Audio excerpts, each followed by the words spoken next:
Descubrí que mi esposa me traicionaba con uno de mis propios amigos y me aseguré de que no pudiera escapar de la verdad.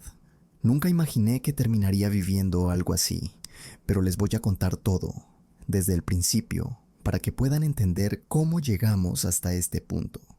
Yo tenía 22 años cuando conocí a Mia, que fue en una boda, de esas en las que ni siquiera esperas pasártela tan bien. Ella era amiga cercana de la novia y yo iba por parte del novio. Nos pusieron en la misma mesa, como queriendo jugar a los cupidos sin que nosotros lo supiéramos. Y vaya que funcionó. Recuerdo verla por primera vez. Fue como si todo el ruido alrededor se apagara por unos segundos. Su forma de mirar, su sonrisa, me dejó congelado. Cuando se sentó junto a mí, empezamos a hablar y simplemente hubo algo. No sabría explicar qué exactamente, pero fue como si todo fluyera con una facilidad asombrosa. Hablamos durante toda la cena, luego fuimos a bailar. No dejamos de reír, de tomar, de hablar y al final, en medio de la pista, nos besamos como si el mundo no importara. Los novios incluso vinieron a preguntarnos si había surgido algo entre nosotros. Nosotros solo nos miramos, sonreímos y seguimos disfrutando la noche. No intercambiamos teléfonos, pero una semana después recibí un mensaje de ella. La novia le había pasado mi número, me invitó a salir y por supuesto dije que sí. Esa salida se convirtió en muchas más. Nuestra conexión se volvió más profunda, más real. Como toda pareja tuvimos discusiones, pero nunca nada grave. Y un par de años después, me arrodillé con el corazón latiendo a 1000 por hora y le pedí que fuera mi esposa. Ella dijo que sí, y un año más tarde estábamos caminando juntos hacia el altar. Pensé que estaba viviendo el sueño, pero no duró. Un año después de casarnos, las cosas empezaron a cambiar. Al principio eran solo pequeñas señales, detalles que podría haber ignorado si no hubiera aprendido a reconocerlos. Su celular siempre estaba con ella, incluso al ir al baño.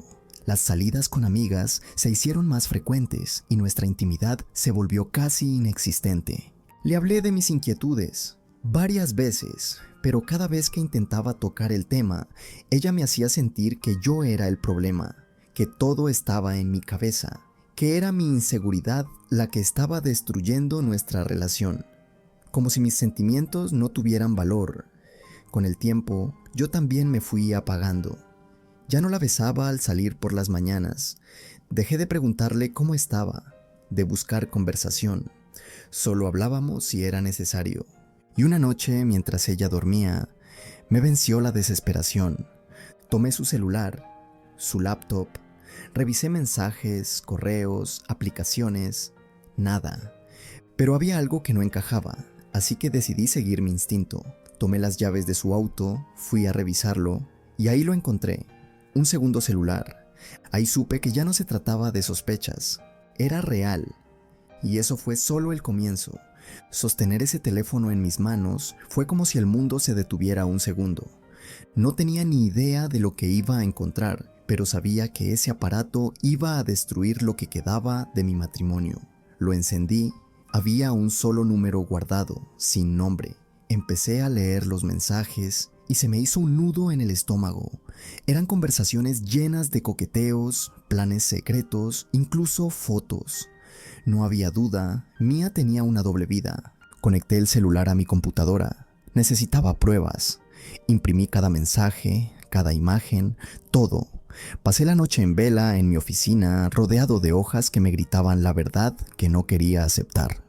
No quería enfrentarla todavía. No quería escuchar mentiras ni excusas.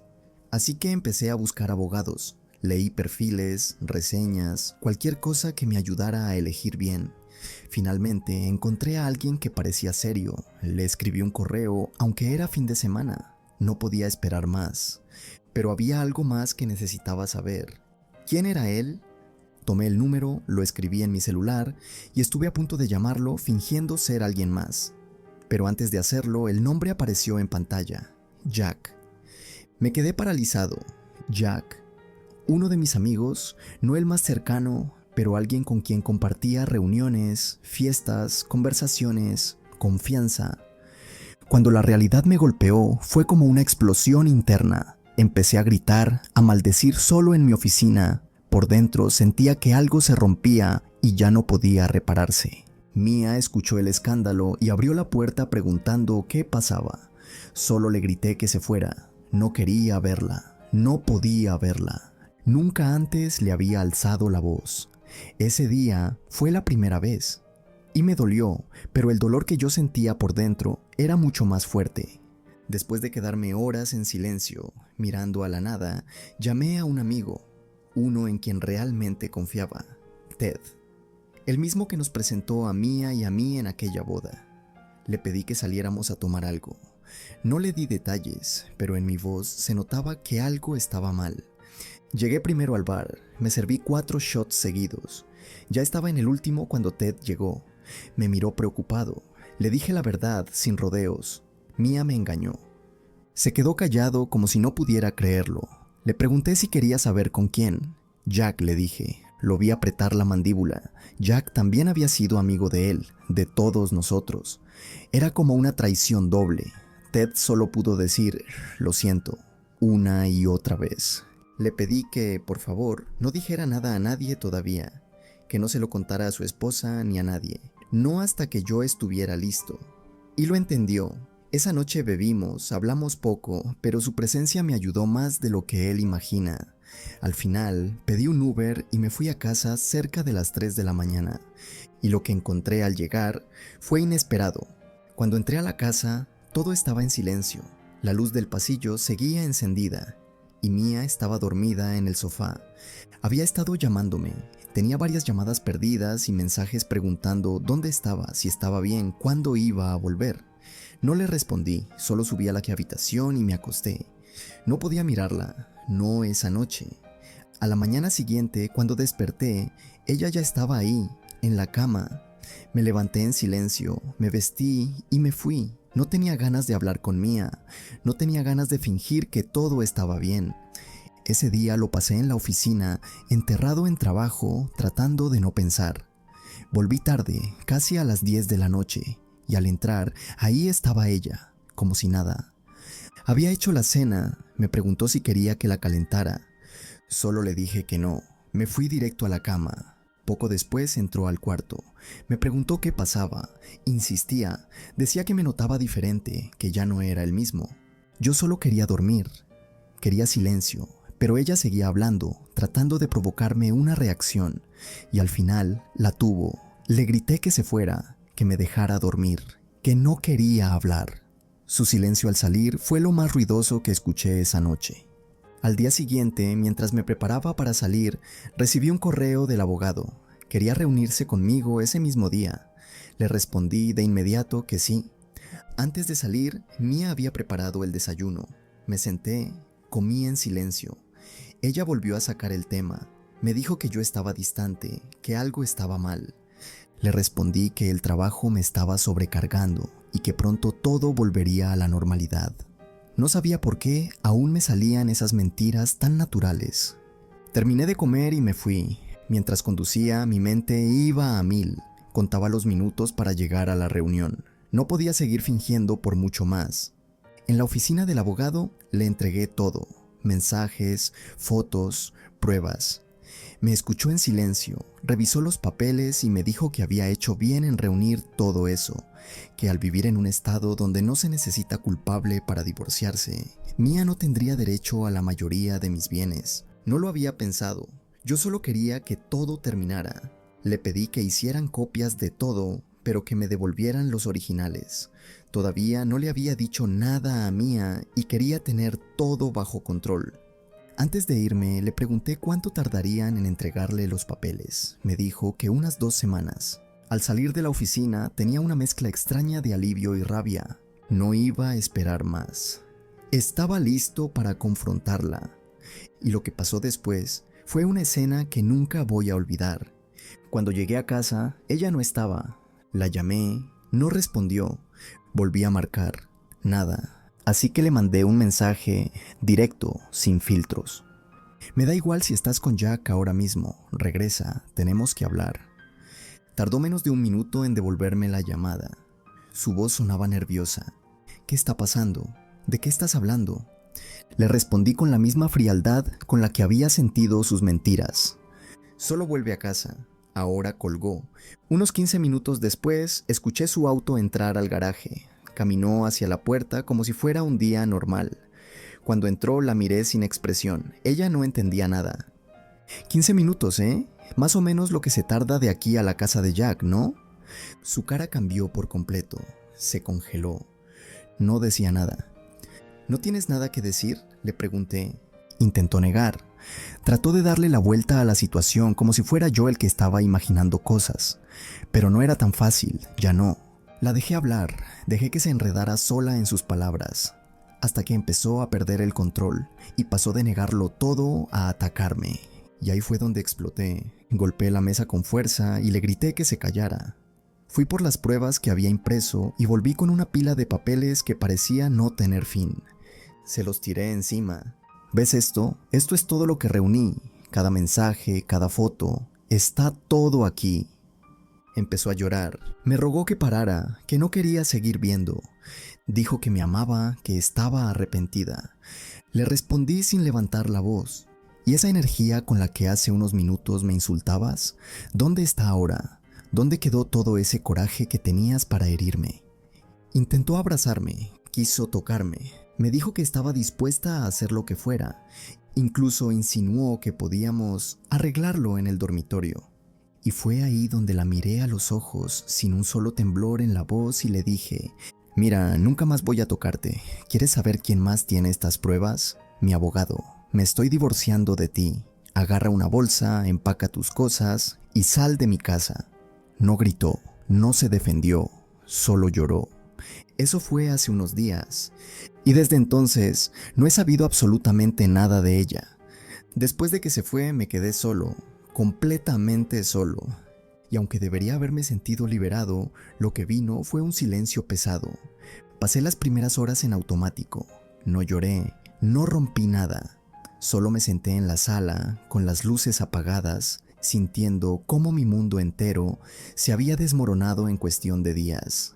Al día siguiente hice algo que tenía pendiente. Llamé a mi doctor y pedí una cita para hacerme exámenes. Necesitaba descartar cualquier problema de salud, por mi tranquilidad. Me dieron fecha para dentro de 2 días. Luego, respiré hondo y empecé con lo más difícil: hablar con la gente que me rodea. Llamé a mi papá, le conté todo. Me escuchó en silencio, sin interrumpirme. Al final solo me dijo: estoy aquí para lo que necesites. Después contacté a mis amigos más cercanos. Les dije que no se preocuparan, que lo estaba manejando, pero que necesitaba algo de espacio. Todos fueron muy comprensivos. El siguiente paso fue más delicado: escribirle a la familia de Mia. Le mandé un mensaje a sus padres, agradeciéndoles por haberme recibido en su familia todos estos años. Les dije que Mia y yo íbamos a divorciarnos. Les confesé que, aunque los respetaba, no iba a extrañar el vínculo. Eran buena gente, sí, pero agotadores. Me sentí bien al decirlo con honestidad. Luego le escribí a la hermana de Mia. Esa parte fue dura. Ella y yo habíamos construido una amistad sincera. Le mandé un mensaje directo: hola, lamento tener que decirte esto, pero Mia y yo vamos a divorciarnos. Gracias por tratarme como a un hermano desde el primer día. Estaré aquí si algún día necesitas algo. Justo cuando terminé de escribirlo, sus padres respondieron. Me preguntaron qué había pasado, por qué Mia no les había contado nada. Fui directo. Les dije que ella llevaba al menos un año teniendo una aventura, que sospechaba que incluso empezó antes de la boda. Les dije que si querían saber más, hablaran con su hija, porque yo ya no era parte de su vida. Me preguntaron si estaba seguro. Les respondí con una sola frase: leí cada mensaje. Me contestaron que lamentaban mucho lo ocurrido, que intentarían comunicarse con ella. Y así, uno por uno, fui cerrando cada círculo. Pero todavía quedaba una conversación pendiente, tal vez la más importante de todas: la prometida de Jack. Sí, Jack también estaba comprometido. Muchos me lo preguntaron en los comentarios cuando compartí mi historia, pero no lo había contado todavía. Supongo que porque en el fondo todavía estaba digiriendo todo. Pero llegó el momento de enfrentar esa parte también. Ese mismo día, por la tarde, le escribí a ella. Le mandé un mensaje simple, sin rodeos. ¿Podemos vernos a tomar un café? Hay algo que necesitas saber. 5 minutos después me respondió: Claro, ¿te parece bien en la cafetería cerca de mi trabajo? En media hora estoy libre. Acepté. Llegué primero. Pedí un café que honestamente sabía horrible y me senté a esperar. Ella llegó puntual, con expresión tranquila, sin tener idea de lo que venía. Pidió su bebida y se sentó frente a mí. La miré a los ojos y le dije, no hay una forma suave de decir esto, así que lo diré como es. Jack te ha estado engañando, con mi esposa, y esto lleva más de un año. La vi quedarse sin aire, como si su mente estuviera tratando de procesarlo y fallara una y otra vez. Le expliqué que me había enterado recientemente y que no le había contado antes porque necesitaba ordenar mi vida, iniciar el proceso de divorcio, respirar. Ella me pidió pruebas, le dije que las tenía. Saqué una carpeta que llevaba en mi mochila. No era la original, eran copias extra que había preparado. La abrí frente a ella. No necesitó mucho. Con solo unas cuantas páginas entendió todo. No dijo nada, solo bajó la cabeza y empezó a llorar en silencio. No le ofrecí consuelo, solo me quedé ahí respetando su dolor. Le dije que podía quedarse con la carpeta, que era suya, que podía hacer lo que quisiera con ella, confrontarlo, guardarla, tirarla. Era su decisión. Me dio las gracias, se levantó, tomó sus cosas, abrazó la carpeta contra el pecho y se fue, sin mirar atrás. Y yo me quedé ahí un rato, solo observando la mesa vacía, pensando en cómo dos personas destruyeron tantas vidas, por puro egoísmo. Esa noche, ya en casa, decidí darme un respiro. Una semana, solo una semana para no pensar, no hacer nada, no ser fuerte. Me prometí que después de eso, volvería a enfocarme en mí, pero esa semana sería mía. Me senté en el patio trasero, abrí una botella, encendí un puro y puse la música fuerte. Por primera vez en muchos días, no hice nada. Solo me permití sentir. Y créanme, eso también es parte de sanar. Durante esa semana de silencio, de cigarro y música alta, empaqué casi todo lo que quedaba de Mía. Su ropa, joyas, zapatos que coleccionaba como si fueran trofeos, y sí, hasta el álbum de bodas. Cada fotografía donde aparecía ella, cada recuerdo enmarcado, fue a parar dentro de cajas que dejé apiladas en el garaje. No lo hice con rabia. No rompí nada. Solo lo saqué de mi espacio. Quería mi casa libre de su presencia, limpia. Pasaron un par de días en los que no supe nada de nadie, y honestamente, lo agradecí. Pero luego, una mañana, recibí un mensaje. Era de Emma, la hermana de Mía, con quien forjé una gran amistad. Me quedé mirando la pantalla unos segundos. No supe si abrirlo o no. Al final lo hice. Era corto. ¿Puedo pasar a verte un momento? No sabía qué quería. Pensé lo peor, que venía a reclamarme o a defender a su hermana. Pero al abrir la puerta, vi algo que no esperaba. Emma estaba ahí, con una pequeña mochila al hombro y con una mirada rota. No dijo nada. Solo me abrazó, me guió hasta la mesa del comedor, me hizo sentar, fue a la cocina y empezó a preparar el desayuno como si lo hubiera hecho 1000 veces antes. Mientras cocinaba, me dijo que Mía había llegado a su casa hacía unos días y le había dicho que estábamos teniendo problemas, que todo se arreglaría. Pero cuando recibió mi mensaje, Mía se quebró. Le preguntó a Mía qué estaba pasando y ella confesó, no todo, solo una parte. Dijo que había sido un error, algo de una sola vez, que yo estaba exagerando. Me reí con amargura. No tienes idea de lo poco que te contó, le dije. Sí, le conté todo, desde el segundo celular hasta las pruebas, desde la reacción de Jack hasta lo que viví en silencio. Emma me escuchó sin interrumpirme. Luego respiró hondo y me dijo, solo quiero que sepas que no estoy aquí por ella. Estoy aquí porque me preocupe por ti. Eso me desarmó. Yo había estado tan enfocado en todo lo que se rompió que no me di cuenta de lo que había quedado en pie. Emma se quedó conmigo 2 días, durmiendo en la habitación de huéspedes. Me ayudó a ordenar más cosas, incluso a sacar unas cajas al garaje. Le comenté que planeaba pasar unos días en una cabaña para desconectarme de todo. Y antes de irse, me preguntó algo que me hizo sonreír por primera vez en mucho tiempo. ¿Crees que podría acompañarte cuando vayas a la cabaña? Y sin pensarlo mucho, le dije que sí. La cabaña. Ese lugar había sido mi refugio desde antes de casarme, un rincón de paz en medio del bosque, lejos de todo, donde podía ser yo sin ruido, sin presión, sin nadie mirándome. Y ahora, más que nunca, necesitaba estar ahí. El día que preparé todo para el viaje, Emma volvió justo cuando yo estaba cerrando la camioneta. Traía una maleta pequeña y una sonrisa tímida. Nos subimos sin decir mucho, solo música suave, una conversación ligera y kilómetros de silencio compartido que no pesaba. Al llegar, abrí las ventanas, dejé que el aire fresco lo invadiera todo. Puse leña en la chimenea, abrí una botella de vino y esa primera noche solo escuchamos el viento.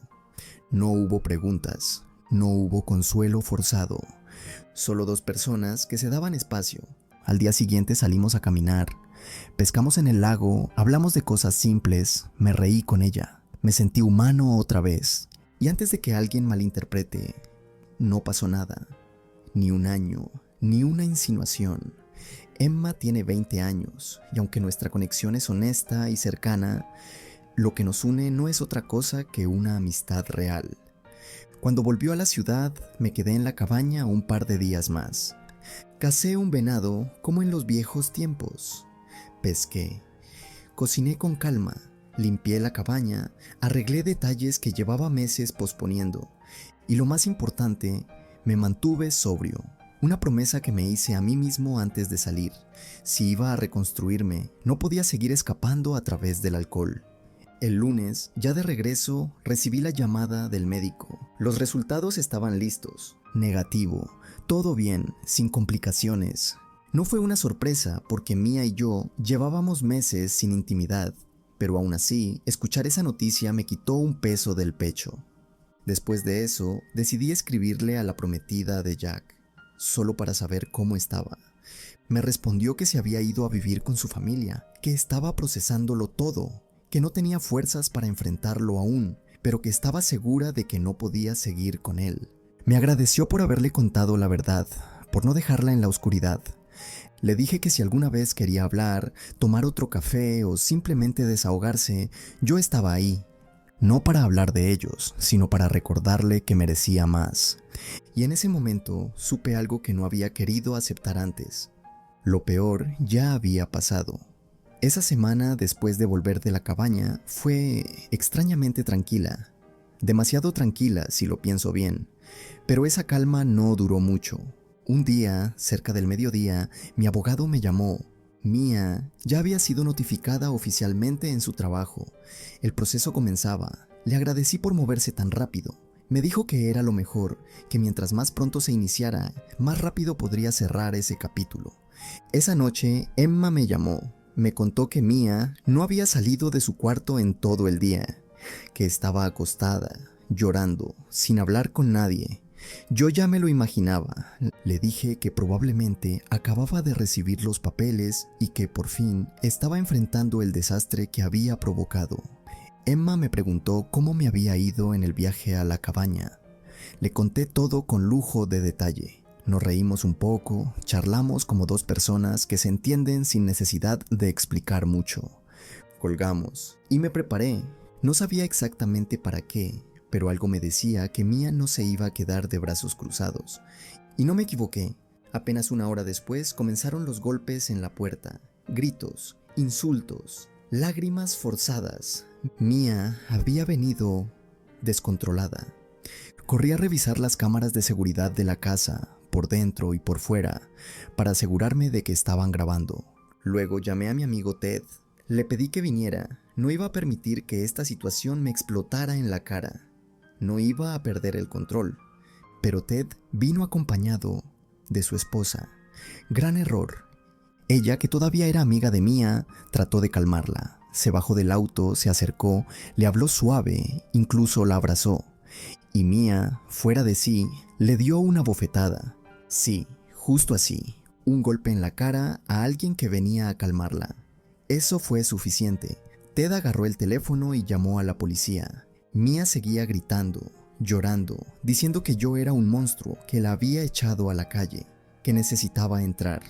Y de pronto, como si fuera una actriz de película mala, empezó a gritar: «Él me golpeó, me pegó, llamen a la policía». No entendía cómo podía tener tanta cara. Cuando los oficiales llegaron, todo fue confuso. Uno de ellos, al escuchar sus gritos, se acercó y casi me esposan. Pero entonces saqué mi celular. Tengo pruebas, cámaras, todo está grabado. Denme un segundo. Les mostré el video, desde que ella llegó hasta el momento exacto en que agredió a la esposa de Ted. Todo, sin cortes, sin edición. El oficial me miró y se disculpó. Lamento haber reaccionado tan rápido. Ya habíamos recibido varias llamadas de los vecinos por los gritos y veníamos preparados para lo peor. Lo entiendo, le dije. Solo quiero que esto se termine sin más drama. Después de revisar todo, los agentes decidieron que Mia debía ser arrestada. Alteración del orden público, agresión y conducción bajo influencia de sustancias. La subieron a la patrulla mientras ella lloraba y seguía lanzando acusaciones. Yo solo cerré la puerta. Emma llegó justo cuando se la estaban llevando. Le mostré el video. No dijo nada. Solo negó con la cabeza y suspiró. Esa noche volvió a quedarse conmigo. No hablamos mucho. Solo necesitábamos silencio. Un silencio real. Uno que por fin se sentía como paz. Desperté al día siguiente y Emma ya no estaba. Había salido temprano para encontrarse con sus padres. Me dejó una nota en la cocina.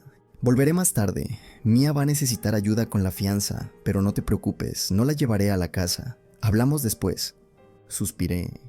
No me molestó. Solo esperaba que esa conversación entre ellos no terminara peor. Y aunque no supe nada de Mia ese día, más tarde recibí una llamada, no de ella, sino de su abogado. Ya tenía representación legal. Eso significaba que ahora el proceso podía avanzar de forma oficial. También le escribí a la prometida de Jack, solo para saber si todo estaba bien de su lado. Me respondió con un mensaje corto, pero claro. Lo saqué de mi casa. Mi papá y mi hermano empacaron todas sus cosas y se las llevaron. Querían enfrentarlo, pero no los dejé. Solo quiero seguir adelante. Le dije que estaba haciendo lo correcto, que aunque dolía, estaba eligiendo su paz. Me agradeció por haberle dicho la verdad, por haberle dado la oportunidad de decidir con los ojos abiertos. Esa noche llegué a casa con la intención de descansar, pero Emma ya estaba en la entrada. Tenía una lista en la mano con todas las cosas que Mia quería recoger. Le pedí que me la mostrara. La revisé. Todo, menos un par de cosas, ya estaba empacado en el garaje. Le dije con calma que no iba a mover nada más, que no quería que luego me acusaran de romper o perder algo, pero sí le ofrecí algo mejor. Voy a pagarle a una empresa de mudanza.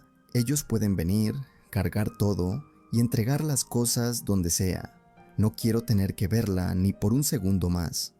Emma asintió. Me dijo que le parecía justo, que Mia tampoco quería regresar en persona.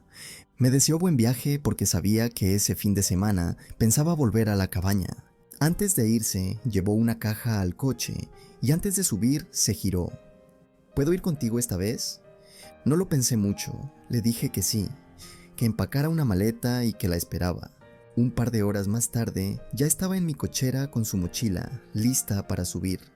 Cerramos la casa, subimos a la camioneta y nos fuimos. Y esa escapada fue distinta. Desde el momento en que salimos rumbo a la cabaña, algo se sentía diferente. No era incomodidad, era más bien una especie de calma compartida. Como si los dos supiéramos que necesitábamos ese viaje, aunque por razones distintas. Durante el trayecto no hablamos mucho. La música llenaba los espacios. A veces ella tarareaba algo, yo me reía y así íbamos, soltando el peso de los días anteriores poco a poco. Cuando llegamos, descargamos lo justo y nos acomodamos rápido. Esa noche hicimos una fogata afuera. Tomamos un par de cervezas, hablamos de todo y de la nada. Emma me preguntó si alguna vez pensé que el matrimonio podía terminar así. Le dije que no, que cuando uno ama de verdad, no se prepara para el final, solo para el para siempre, y que justo por eso duele tanto. Ella solo asintió sin decir nada más. El resto del fin de semana fue tranquilo. Caminamos por los senderos cercanos, cocinamos juntos, dormimos bien. Fue la primera vez en mucho tiempo que me sentí seguro, no por Emma, sino por mí, porque había recuperado mi espacio, mis tiempos, mis silencios. El lunes llamé a la empresa de mudanza. El martes, 3 trabajadores llegaron con un camión grande. Abrí el garaje, les mostré las cajas, grabé todo mientras ellos envolvían y cargaban. También tomé fotos de cada mueble, de cada objeto. Quería dejar todo documentado. Por si acaso, les di una buena propina y les agradecí por su trabajo. Esa misma tarde le envié los videos y las fotos a mi abogado, y luego respiré. La casa se sentía vacía, sí, pero también limpia. No había ruido, no había tensión, y por primera vez desde que todo estalló, no había más rastros de Mía. Después de que los de la mudanza se llevaron todo, la casa quedó diferente. Vacía, sí, pero también en paz, como si cada caja que salió por esa puerta se hubiera llevado un poco del caos que había vivido ahí dentro. Esa noche dormí en el cuarto de huéspedes, no por costumbre, sino porque la habitación principal seguía oliendo a ella, a su perfume, a sus cosas, a sus recuerdos, y no estaba listo para eso. Mi abogado me había dicho que no me deshiciera de ningún mueble aún por temas legales, así que renté un depósito y llevé casi todo lo que compartimos: el sofá, la cama, la mesa del comedor. Solo dejé lo básico. Empecé a comprar cosas nuevas. No muchas, pero las suficientes como para empezar a sentir que ese espacio era mío otra vez. Y tomé una decisión: no iba a quedarme con la casa, ni aunque ganara en el juicio, porque esa casa guardaba demasiados fantasmas. Mientras tanto, el abogado de Mía intentó hacer su jugada. Nos llegó un documento diciendo que yo había dañado varias de sus pertenencias durante la mudanza y que exigían un pago de $1,500. Mi abogado ni se inmutó. Les respondió con las fotos, los videos, la lista detallada de cada objeto que se había entregado en perfecto estado. Incluso les preguntó: ¿exactamente qué creen que se rompió? Silencio. Lo miré y le pregunté si eso era común, y me respondió riéndose: no te imaginas lo comunes que son los intentos desesperados cuando saben que van perdiendo. Después agregó: te lo dije antes, pero lo repito. Eres el cliente que todo abogado sueña tener. Lo documentaste todo, seguiste cada instrucción y trajiste una montaña de evidencia. Me reí por primera vez en días y me sentí fuerte, porque por primera vez no estaba reaccionando desde el dolor, estaba actuando con claridad. Y eso, créanme, hace toda la diferencia. Pasaron unos días tranquilos, lo cual, después de todo lo que había vivido, ya era decir bastante. Mía seguía intentando comunicarse: llamadas, mensajes de voz, incluso correos. Nunca respondí. Cada intento lo reenviaba directamente a mi abogado. Él solo me decía una cosa: estás haciendo todo bien, no te detengas ahora. Y no lo hice. Pero entonces llegó el momento que sabía que se acercaba. La reunión con los abogados se agendó en una oficina neutral. No era en el bufete de ninguno de los dos. Algo discreto, pero formal. Antes de entrar, mi abogado me detuvo frente a la puerta. Me miró y me dijo: pase lo que pase ahí dentro, no reacciones, no levantes la voz, no muestres rabia. Todo lo que se diga aquí puede terminar frente a un juez. Y créeme, no quieres que tu imagen se vea afectada por un mal momento. Asentí, respiré hondo y entramos. Mía ya estaba ahí. Lucía más delgada, ojerosa, la expresión completamente distinta a la mujer que un día fue mi esposa. No cruzamos palabra, solo miradas que ya no decían nada. Los abogados comenzaron. El de Mía preguntó qué estábamos dispuestos a ofrecer. Mi abogado se inclinó hacia adelante, sin rodeos. Con toda la evidencia de infidelidad, con los cargos recientes y con los videos que tenemos, la única oferta es esta: la mitad del valor de la casa y la mitad de la cuenta de ahorros. Nada más. Eso ya es más de lo que un juez le daría. En resumen, se va con lo que trajo al matrimonio. Luego hizo una pausa y miró directamente a Mía.